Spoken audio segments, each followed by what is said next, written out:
Hello everyone, welcome to the fourth lecture of Force and Laws of Motion। इस lecture में हम Newton second law of motion जो कि हमने third lecture में पढ़ा था वहाँ से हम कंटिन्यू करने वाले हैं। Newton second law of motion को ही कंटिन्यू करने वाले हैं। थर्ड लेक्चर यानी पिछले लेक्चर में हमने Newton second law of motion को डिस्कस किया था, जिसमें हमने फोर्स, मास और एक्सेलरेशन के बीच में क्या रिलेशन है उसको हमने जान लिया था। ठीक है, अब हम उसी से आगे हम बढ़ेंगे इस लेक्चर में। यदि आपने थर्ड लेक्चर को नहीं देखा है तो ऊपर आई बटन में लिंक मिल जाएगा, वहाँ से जाकर पहले थर्ड लेक्चर को देख लें, फिर उसके बाद इस लेक्चर को देखें। और एक और बात, यदि आप इस चैनल पे नए हैं और चाहते हैं कि घर बैठे साइंस की पढ़ाई अच्छे से करें तो इस चैनल को सब्सक्राइब करें और साथ ही साथ बेल आइकन का बटन भी दबाएं ताकि आने वाले वीडियोस की जानकारी सबसे पहले आप तक पहुंचे। तो चलिए शुरू करते हैं आज का यह लेक्चर। पिछले लेक्चर में हमने force is equal to mass into acceleration ये हमने प्राप्त कर लिया था, हमने पढ़ लिया था। अब हम यहाँ पर एसआई यूनिट ऑफ फोर्स के बारे में बात करेंगे। तो SI unit of force is Newton. Newton is the SI unit of force. ठीक है, फोर्स को न्यूटन में मेज़र किया जाता है। अगर फुल लिखेंगे तो स्मॉल से लिखेंगे और केवल अगर उसको डिनोट करेंगे तो कैपिटल एन से डिनोट करेंगे। हमने पढ़ा था force is equal to mass into acceleration.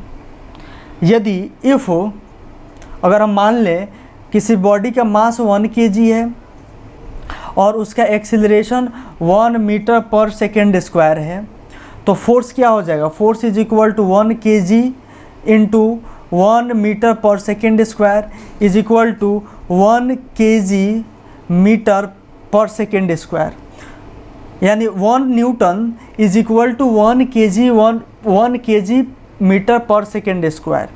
इस प्रकार यहाँ से हमें पता चला 1 newton of force is equal to 1 kg metre per second square. इससे पता चलता है कि यदि कोई 1 kg मास का बॉडी है और उसका acceleration 1 metre per second square है तो इसका मतलब है उस बॉडी पे 1 न्यूटन का फोर्स एक्ट कर रहा है। 1 newton is equal to 1 kg metre per second square. कैसे आया, यहाँ पर सब कुछ लिखा हुआ है। ठीक है, अब हम देखेंगे application of Newton second law of motion. हमारे डेली लाइफ में Newton second law of motion का कहाँ पे एप्लीकेशन है उसके बारे में देखेंगे। Newton second law of motion का जो फर्स्ट एप्लीकेशन है वो हम सभी जनरली ऑब्जर्व करते हैं। या तो हम क्रिकेट देखते समय टीवी में देखते हैं या फिर खुद खेलते भी हैं तो ऐसा हम करते हैं कि कभी भी आपने देखा होगा कोई भी क्रिकेट प्लेयर यदि कोई फास्ट मूविंग बॉल को कैच पकड़ता है तो कैच पकड़ते ही ऐसे हाथ को पीछे खींचता है। ठीक है, वो क्यों खींचता है? वो इसलिए खींचता है ताकि वो rate of change of momentum को डिक्रीज़ कर सके।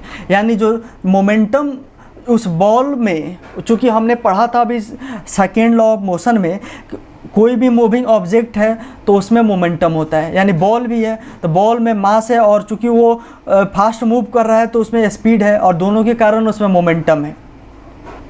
और स्पीड और मास के कारण उसमें मोमेंटम होता है और उसी मोमेंटम के कारण अगर वो कहीं टकराएगा तो वहाँ पे इंजरी कर सकता है। यदि हम अपने हाथ से ऐसे बॉल पकड़ के उसको नहीं खींचते हैं तो जैसे ही वो यहाँ पे टकराएगा, हमारे हाथ के कांटेक्ट में आएगा, तुरंत उसका स्पीड जो होगा वो 0 हो जाएगा, यानी वो रेस्ट में आ जाएगा, यानी सडन उसका मोमेंटम जो है वो ट्रांसफ़र हो जाएगा हमारे हाथ में। जिसके कारण हमको चोट महसूस होगा। लेकिन जैसे ही अगर हम उस बॉल को ऐसे पकड़ के पीछे की तरफ खींचते हैं, यानी अपने हाथ को भी उस बॉल के साथ पीछे की तरफ मूव कर रहे हैं, इसके कारण जो उसका मोमेंटम है वो धीरे धीरे कम होगा। धीरे धीरे कम होगा तो हमारे हाथ पे उसका इफ़ेक्ट नहीं पड़ेगा। फर्स्ट एप्लीकेशन है A cricket player moves his hand backward on catching a fast ball to prevent injury to ball. This is done इसको ऐसा इसलिए किया जाता है to decrease the rate of change of momentum of ball.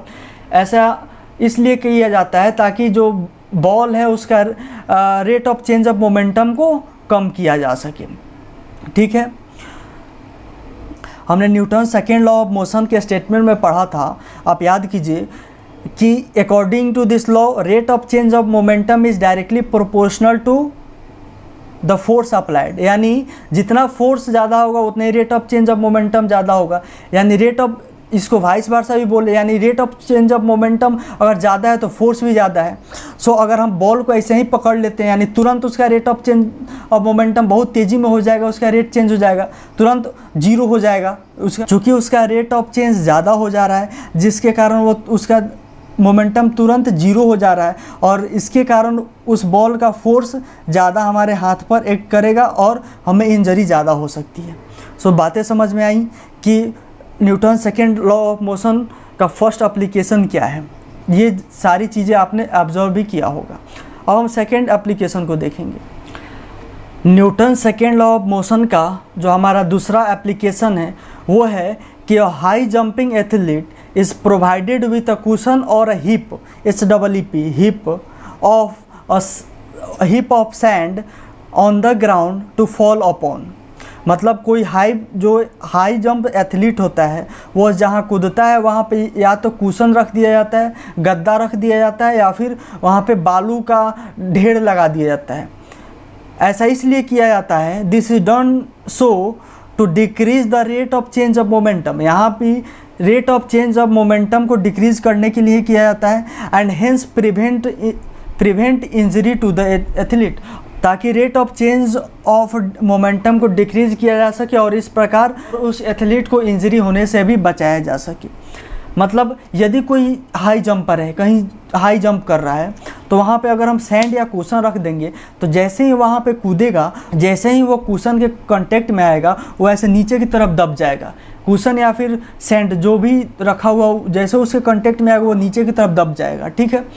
नीचे की तरफ दबने के बाद उसका जो मोमेंटम होगा वो एकाएक कम नहीं होगा। अगर वो किसी हार्ड सरफेस पर कूदता है तो जैसे ही वो उस सरफेस के कांटेक्ट में आएगा उसका मोमेंटम तुरंत एट अ टाइम जीरो हो जाएगा, और at a time momentum zero हुआ यानी rate of change of momentum काफ़ी तेज़ हुआ, और उसके कारण उस पर ज़्यादा फोर्स लगेगा और उसको इंजरी हो सकता है। लेकिन अगर वो कुशन पे कूदेगा तो वो जैसे ही कुशन के कांटेक्ट में आएगा वो नीचे की तरफ जाएगा, नीचे की तरफ जाएगा, यानी कूदने के बाद भी, यानी सरफेस के कांटेक्ट के आने के बाद भी वो नीचे की तरफ जाते रहा, और उसके कारण जो rate of decrease of momentum है वो बढ़ गया, यानी मोमेंटम को जीरो होने में ज़्यादा समय लगा, और जीरो होने में ज़्यादा समय लगा यानी उस पर फोर्स कम लगा।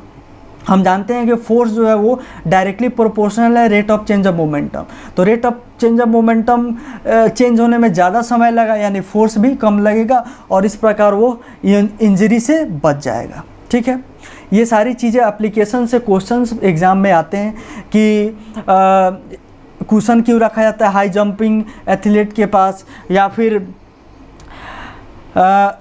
फिर जो हमारा क्रिकेट प्लेयर है वो हाथों क्यों पीछे खींचता है कैच पकड़ने के बाद। यहाँ से क्वेश्चंस पूछे जाते हैं, तो वहाँ पे यही रीज़न देना होता है to decrease the change of rate of momentum, ठीक है। हमारा थर्ड एप्लीकेशन है, cars are provided with seat belts for passengers to prevent injuries in case of accident. The seat belt helps to reduce the rate of change of momentum by increasing time. जितने भी car होते हैं उसमें seat belt दिया हुआ होता है, आप भी देखे होंगे, और ट्रैफिक नियम का एक पार्ट है कि आपको सीट बेल्ट बांध कर चलना है। सो बेसिकली ये जो सीट बेल्ट होता है हमारे सुरक्षा के लिए ही होता है। जब यदि कोई एक्सीडेंट होता है, अगर हम सीट बेल्ट लगाए हुए हैं तो सीट बेल्ट जो होता है वो स्पेशल टाइप ऑफ मटेरियल का बना होता है जो कि थोड़ा इलास्टिक इन नेचर होता है। तो जैसे ही अगर हमारा गाड़ी किसी चीज़ में लड़ता है तो हम आगे की तरफ जाते हैं, चूँकि एकाएक हमारा बॉडी कार जो है वो रेस्ट में आ जाता है, लेकिन हमारा body due to the inertia of motion वो आगे की तरफ जाना चाहेगा, और आगे की तरफ जाना चाहेगा अगर वो सीट बेल्ट नहीं रहेगा तो तुरंत हम आगे स्टीयरिंग में या फिर किसी और चीज़ में हम टकरा जाएंगे और हमें ज़्यादा चोट लगेगा। लेकिन अगर हम सीट बेल्ट पहने रहेंगे तो सीट बेल्ट एक इलास्टिक इन नेचर है, तो सीट बेल्ट के कारण हम टकराएंगे तो ज़रूर वो आगे हम टकराएंगे, लेकिन उस टकराने का समय जो है वो कम हो जाएगा, मतलब ज़्यादा हो जाएगा, यानी हम ज़्यादा समय में जाकर टकराएंगे क्योंकि वो हमको रोका रहेगा, हमको वो धीरे धीरे आगे ले जाएगा। सो चूँकि वो हम एकाएक नहीं टकराएंगे, so change in momentum, rate of change of momentum जो है डिक्रीज हो जाएगा। क्यों? क्योंकि जो टकराने का जो टाइम इंटरवल है वो बढ़ जाएगा। जैसे ही टाइम इंटरवल बढ़ेगा तो ज़्यादा समय लगेगा मोमेंटम को जीरो होने में, और इस प्रकार rate of change of momentum decrease हो जाएगा और हमको इंजरी कम होगा। अगर हम सीट बेल्ट नहीं बांधे रहेंगे तो तुरंत जैसे ही कार टकराएगी हम भी आगे जाकर स्टीयरिंग में टकरा जाएंगे, और तुरंत टकराएंगे तो हमारा जो मोमेंटम, बॉडी का मोमेंटम होगा वो तुरंत जीरो हो जाएगा टकराने के बाद, और हमको बहुत ज़्यादा इंजरी होगा और वहाँ पे मौत भी हो सकती है। सो इसीलिए यहाँ पर सीट बेल्ट का भी जो एप्लीकेशन है वो भी बेस्ड है Newton second law of motion पर भी। सो इस प्रकार हमने Newton second law of motion के जो कुछ एप्लीकेशन डेली लाइफ में है उनको हमने देखा, और यहाँ से इन एप्लीकेशन से बार बार क्वेश्चन पूछे जाते हैं और सबका जवाब यही होता है कि to increase the time interval and decrease the rate of change of momentum, यही जवाब होता है। ठीक है, यही पर्पस होता है इन सारी चीज़ों का। सो यदि एग्ज़ाम में इन एप्लीकेशन से कोई भी क्वेश्चन आता है तो ये जो भी चीज़ें लिखी हुई हैं आप इसको नोट करें और इसको बार बार रिवाइज करें और आप वहाँ पे आसानी से लिख सकते हैं। सो इस प्रकार आज के इस वीडियो में बस इतना ही। यदि आपको ये वीडियो अच्छा लगा हो, चीज़ें समझ में आई हो, तो वीडियो को लाइक करें और साथ ही साथ अपने दोस्तों में भी शेयर करें ताकि वे भी घर बैठे पढ़ाई कर सकें। और यदि आप इस चैनल पर नए हैं और चाहते हैं कि घर बैठे साइंस की पढ़ाई अच्छे से करें तो इस चैनल को सब्सक्राइब करें और बेल आइकन का बटन भी ज़रूर दबाएं। मिलते हैं हम अगले वीडियो में जहां पर Newton's third law of motion को हम डिस्कस करेंगे।